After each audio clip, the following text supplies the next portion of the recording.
This is Pretty Psych, the podcast where we discuss and deconstruct the impact of evangelical Christianity and cultural phenomena on the psyche, the deep and sometimes uncharted territory of the mind. We venture into raw, rough, and sometimes triggering moments, but we know that through this, what we will find will be pretty fascinating, amazing, and pretty intelligent. My name is Megan Owen. I'm a pastoral trauma counselor, and I have spent decades studying the science of human behavior. I draw parallels between therapy and connection to God, self, and others. I love what I do, and I will walk hand in hand with you through the fire to help you find healing and rest. Most importantly, I want to bring you home to yourself.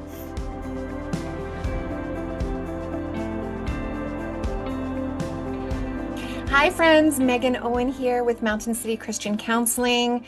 Welcome to Pretty Psych. Today I am over the top excited to have Sam Jolman with us on Pretty Psych. Sam, he is a trauma therapist, MA, LPC. He has over 20 years of experience specializing in men's issues and sexual trauma recovery. Being a therapist has given him a front row seat to hear hundreds of men and women share their stories. His writing flows out of this unique opportunity to help people know and heal their stories and find greater sexual wholeness and aliveness. He received his master's in counseling from Reformed Theological Seminary and was further trained in narrative-focused trauma care through the Allender Center at the Seattle School of Theology and Psychology. Sam lives here in Colorado with his wife and 3 sons.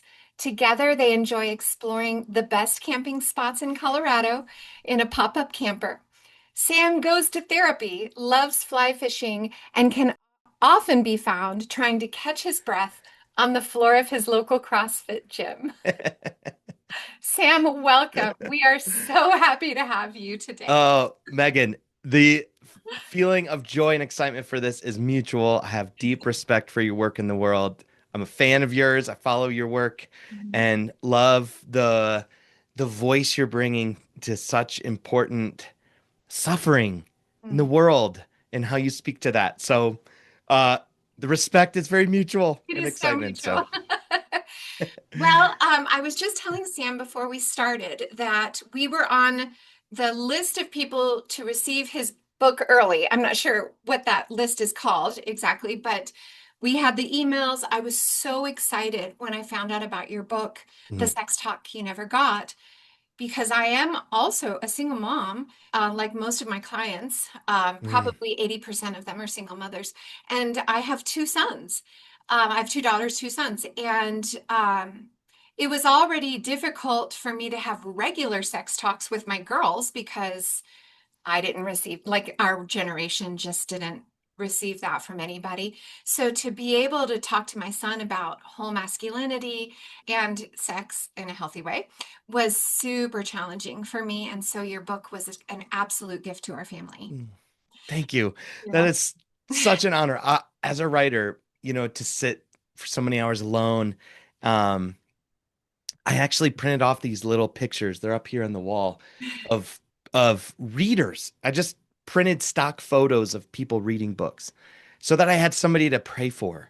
And I printed men and women and old and young and just like, all right, God, give me stories. And so, man, and I cried so many tears at those prayers. So to meet and hear stories like yours, that it's like a homecoming. It's like, oh, those are you and your son and your family, just yeah. Readers' stories are for that to be the fulfillment of who I was praying for. So thank you for sharing that. That means a lot. Absolutely. This is emotional. It was just such a gift. And of course, we'll put links to your work within this podcast. But before we go into that, I do want to ask you, Sam, what led you to write this book? What were you seeing in boys, men over and over and over in your counseling office? Yeah, I think we're this is a setup for men and women, but the sense that I got is, the sex is for men, romance is for women, is what is kind of the setup that we're taught, right? And so, uh, as a man, sex is what you really want, emotional connection and all of that is what women want, which I think is such a curse on both men and women because it sets women up obviously to be just, you give out the sex. It's not that you are sexual in yourself, and that men are not capable of a deep emotional connection. And so I think just seeing in my office how wrong that was, how deeply men want connection, but they feel it's almost odd, to be a man who wants emotional connection. And so I think there was a sense of like, how do I help men start to think more deeply about their sexuality, their hearts, their longings?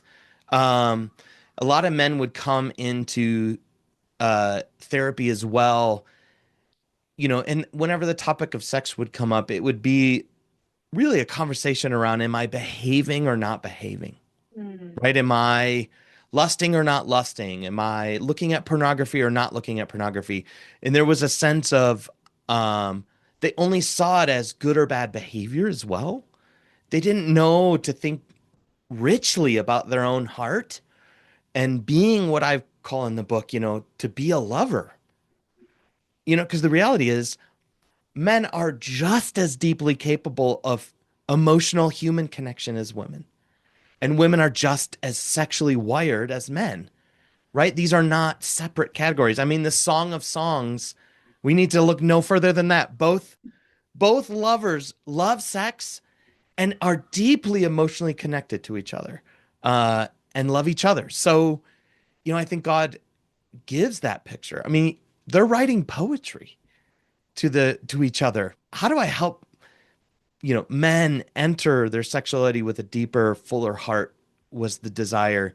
Um, And then, a big push into this was the Me Too movement Mm. and seeing, I think the whole world was witnessing, the reality that of women suffering anything from severe trauma, sexual trauma to daily catcalls from men. And it wasn't only men, right, that were people were sharing their stories, and it wasn't only women sharing stories of suffering. It was also men. But through that time, it felt like the world was asking, like, is this just what men are? Are men just Yeah. this way? Right. And even the church has a version of that. Like, it's every man's battle. You're gonna lust.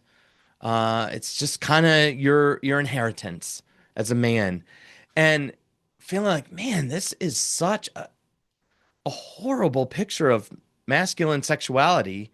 Um, and knowing as a Christian the story of Eden, and knowing that this God made male sexuality, I know He made it for good. What is that good? That it's meant to give a man's personal life, but the world, his lover, his wife, but the world in general. So those were kind of the setups. And then, of course, being a young man and not having had a sex talk and all that I suffered on that road, entering my own therapy and finding my own way to embodying sexuality well. Um, and so I'm writing to the young man in me as well. It's probably most writers are, right? We're writing to younger selves. So I would say those things converged. Beautiful. Thank you for that. So we're seeing a setup for men and women to, as you're talking, I have this visual of a human and half of them is like laying on the floor untapped, Mm, right? yeah, Because we're told this is how women are, this is how men are, and yeah. you don't get to have that and you don't get to have that. as far as sexuality goes. And so women just kind of drop this whole sacred feminine sexuality on the floor like it's not there. And then men drop their deep emotional need for connection on the floor like it's not there. And so Yeah. you're helping people to tap into those things that are actually already there and they just haven't been exercised, right? Yeah. Yeah. That's a powerful picture. And I think it's an accurate one. Right. To disown half yourself.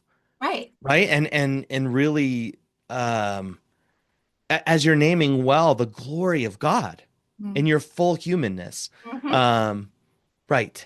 It's well Yeah. said. And what I've been learning from you and from others is that when you're able to to I don't know, tap into it, I don't know if that's a great way to say it, but when you connect with that part that would normally be laying on the floor because you've been told it's not alive, you really feel better. Like you have a Yeah.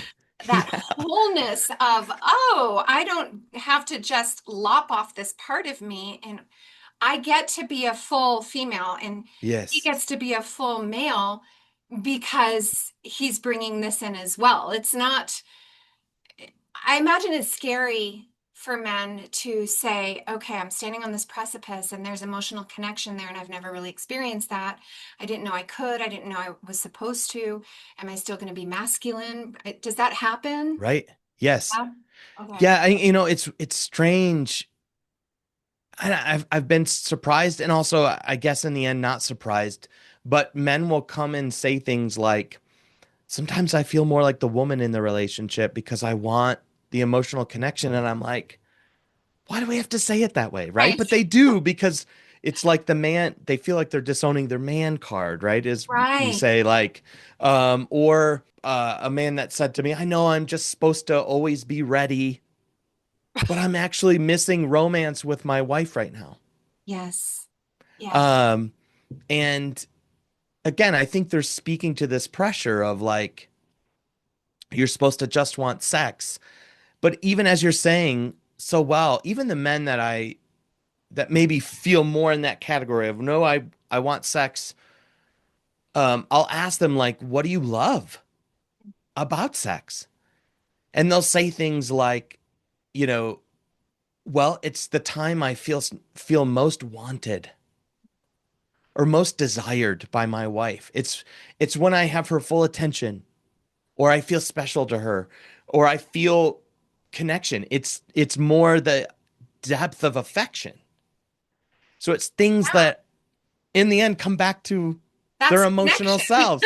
That's Yes. emotion. That's connection. Right. Exactly. Exactly. Yeah, I see what you're saying. You can't really separate most of the time. You can't, a lot of men that you've experienced, this really is an emotional, sex is emotional for them. So, Yes. wow. Okay. All right. Well, this is exciting. I'm loving this conversation. So what do you think, Sam, most boys don't receive emotionally or spiritually around sexuality growing up? Mm. I think so quickly the conversation, and again, there's not I don't think this is, evil intent in the heart of parents. I think it's been kind of the cultural air we breathe. There's such a quick push to, here's what sex is, kind of the birds and the bees or the mechanics of it, and then a very quick push to purity and within Christian circles, so, here's how it works. Don't screw it up, right? And there's no there's quick a quick conversation about lust and Yeah. um I think it makes men feel that their sexuality is certainly true of me, that their sexuality is kind of a monster that Hmm. they need to contain or put in a cage, or you're gonna be fighting this part of you your whole life. Just get ready. And there's not a blessing of like, you're actually wired for sensuality. You're actually wired like Adam, uh, to be a lover, Hmm. to be a poet, whether literally or emotionally, figuratively. Like this has deep connections to you're made for deep connection. You're made to be in awe of beauty, right? You're wired just like you would see a beautiful sunset. You're wired to see beauty in a woman, um, and people in general. You know, I had a reader, a father who actually his kids go to my son's school, and he stopped me and with tears in his eyes told me he had read my book. He had sat down with one of his sons over breakfast to have the sex talk. And he said to be able to tell my son about how beautiful sexuality is and how he's wired, he said he and his son were crying tears of joy at like he said to be able to tell my son you you get to fall in love with a woman like you see a beautiful sunset. You know, that was a door that was so helpful for him. And he had said he'd never had that blessed inside of him. So I think just those capacities to me, either there's nothing said, and so men kind of find their way or end up talking to their friends, or sadly, more nowadays, go to pornography for their sex education, right? Or they get something like a purity talk that just sort of keeps them again at setting it up as an animosity towards your sexual self. Mhm. Mhm. This is so important, Sam. And as you're talking, I'm thinking about my clients, our audience, our coaches, the women I work with. There are so many complexities Mm, with raising our sons. So a lot of us have been doing it alone, and mhm, their fathers, our boys' fathers, are abusive. mm, And so there's no blessing coming to them mm. from their father. Yeah, yeah. So we are trying to be mother and father in a lot of Hmm. ways. And not everybody. I mean, some people have like some of my moms have a father who could do that for their Mm, children, but most of the women that I've worked with for the last 15 years are on their own, mm, 100%. And then to make it even more complex, their fathers, they were addicted to porn. mm. And so I know for Yeah. me, I brought in, because my kids were, all four of them were real little when I left, but I was, staunchly against porn. I knew what it had done to our marriage, to me, to Mm, our kids. I knew what it had done. And so I had that, yeah. but I didn't know how to manage any sort of healthy sexuality for my boys, which, Mm, I've talked to them. I've asked their forgiveness for not knowing what to do, what to say, but also because of my work, I think they sometimes felt as though men's sexuality was predatory. yes. And because of that, they were hurt by that. Yeah. And I'm trying not to cry as I say this. I've asked Mm, their forgiveness. They love me. We have a good relationship and a lot has been healed. But because of the nature of working with abused women, men were yeah. often seen as predatory. Yes. So let me ask you this and get your Hmm. opinion on it. I think I'm Hmm. sharing my opinion on it, but for women like me and for our clients, sometimes we accidentally communicate to our boys about male sexuality without realizing it. Yeah. So, Yes. so can you join me in talking about how we sometimes can talk about sexuality in a way that make boys feel dangerous or shameful, and what Mm. can we do about that? Yeah. You know, as much as I'm casting a vision for a different picture of masculine sexuality, obviously, the subtitle of my book was Reclaiming the Heart of Masculine Sexuality, Mhm. because I think without that heart, without that lover heart, without that heart of awe and honor and respect and reverence, right? Male sexuality tends to get put into the category of power or ego boosting or violating, taking, right? Things go really bad. They can. Not saying they always do, but it can get pretty savage. Yes. I carry a lot of tenderness. My own, as I share in my book, my own mother had a very horrific story of suffering harm um, at the hands of really evil, sexually evil men. And she gave me permission to share that story in the book. So I, even grew up under an awareness of her fear. And that was part of my gauntlet of like, how do I interpret what her body says when she's afraid, and I could read that and know that. So it's okay that that's there. And it is an important part of the story to tell. And I think all men understand that there is a culture there's a masculine culture that uses sex for ego stroking, for initiation, for power, for status, right? It is why we have the culture of even something as simple as our sex joke culture, but the hazing culture that happens in locker rooms or sports teams or high schools or colleges, right? And even guys who are adult men, um, you know, there can be a culture of sharing pornography or just even what a man is doing in secret, whether it's with, a culture of men or not. So that's an important story to tell as well. To say sexuality can go here. It can leave your lover heart and go over to, to the ego stroking, as I call it, right? The building up your ego and having power over. So um, I actually think that's an important conversation to have, and I think it's okay for mothers to have probably,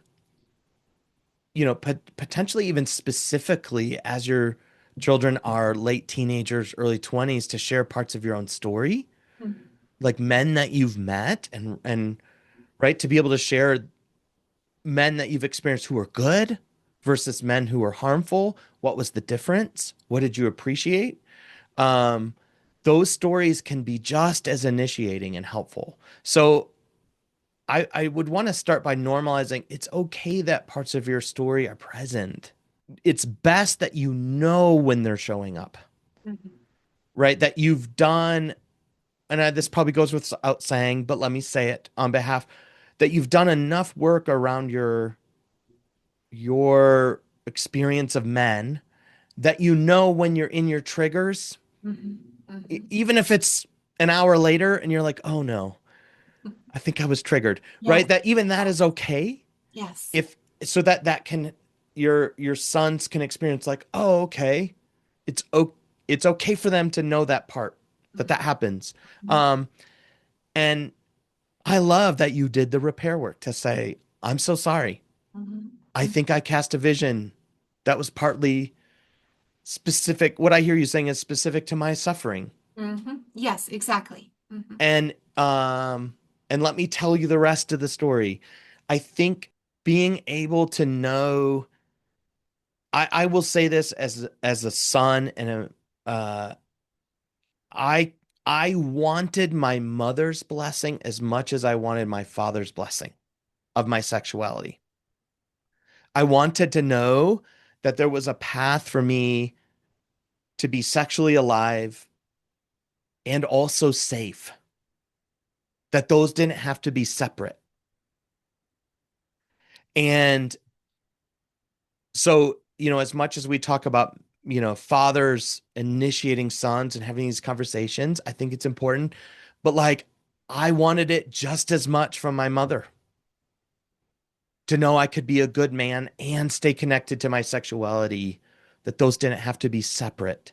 Um, so I would want to just say your voice so deeply matters to your sons. And can they tell you that? Probably not.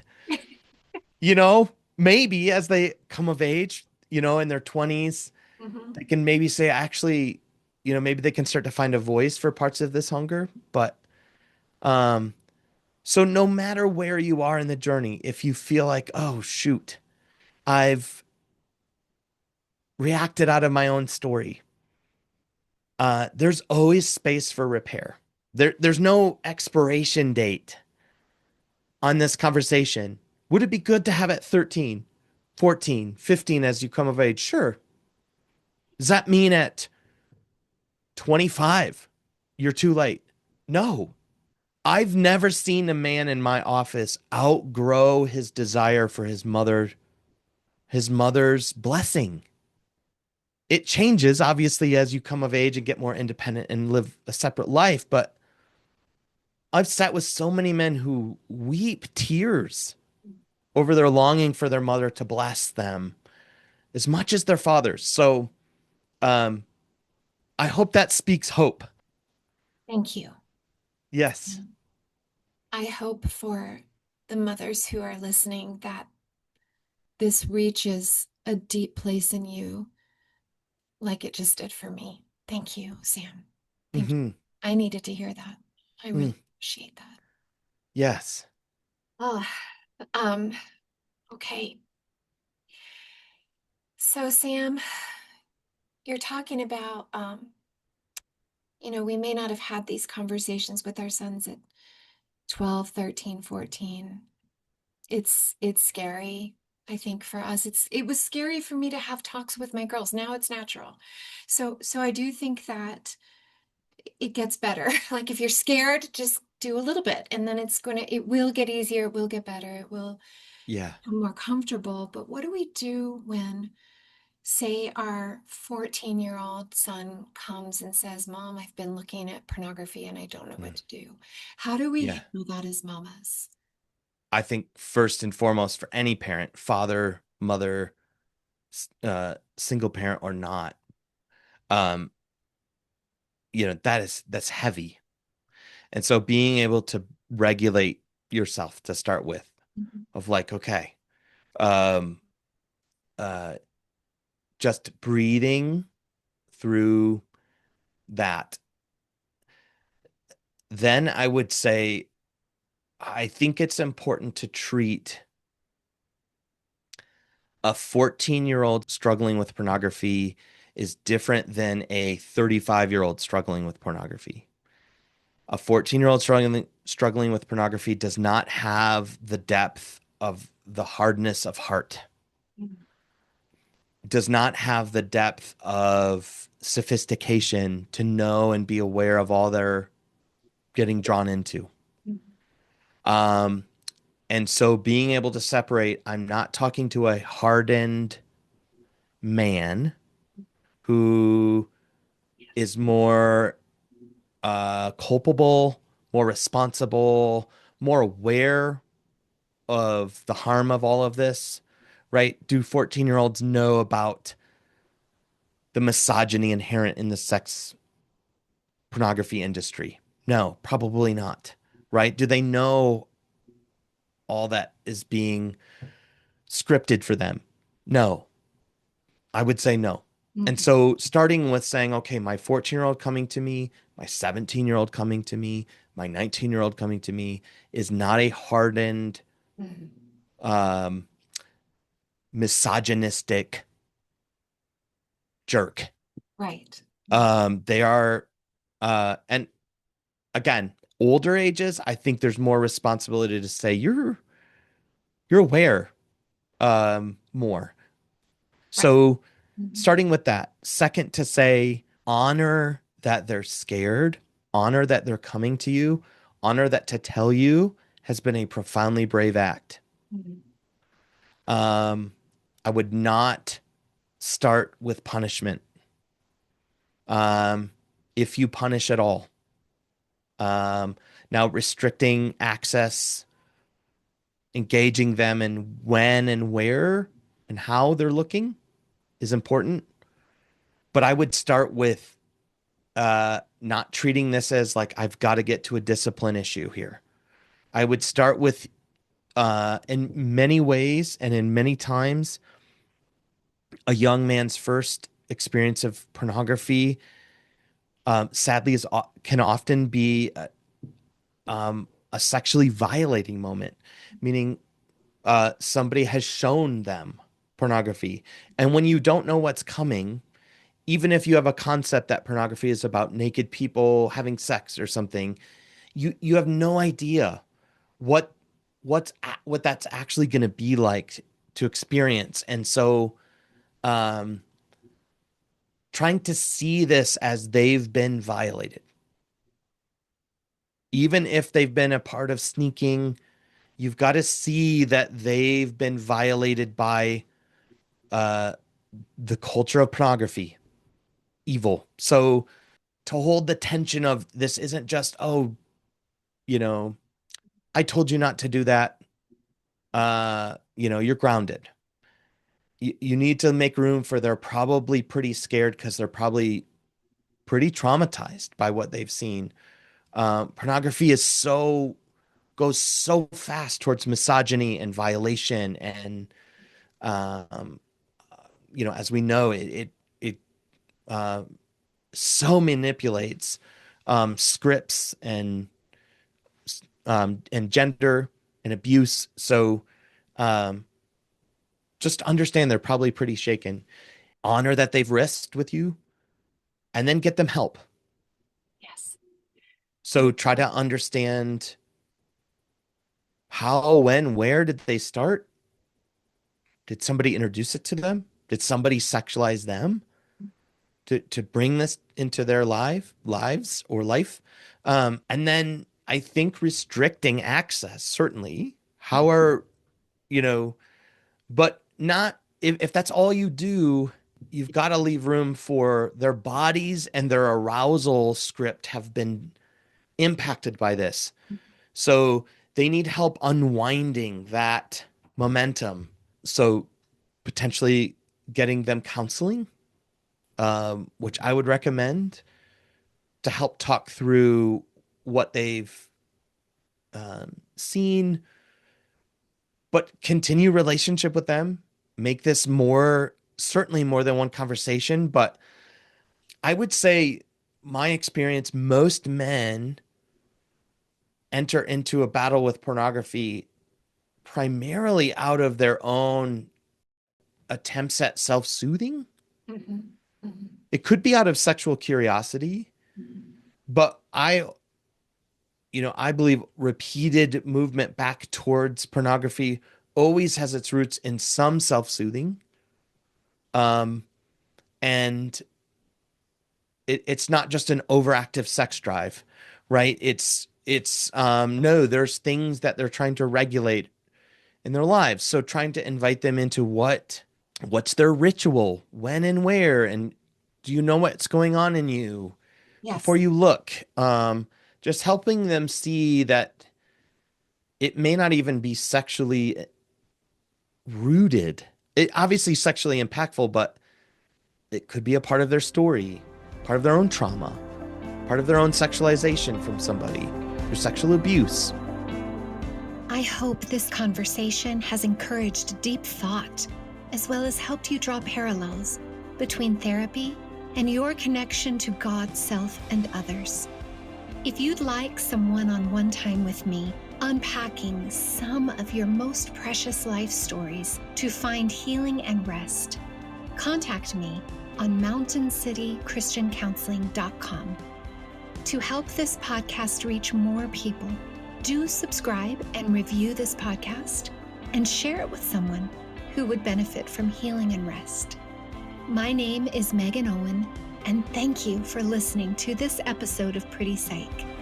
Catch you next episode, and in the meantime, do find healing and do find rest.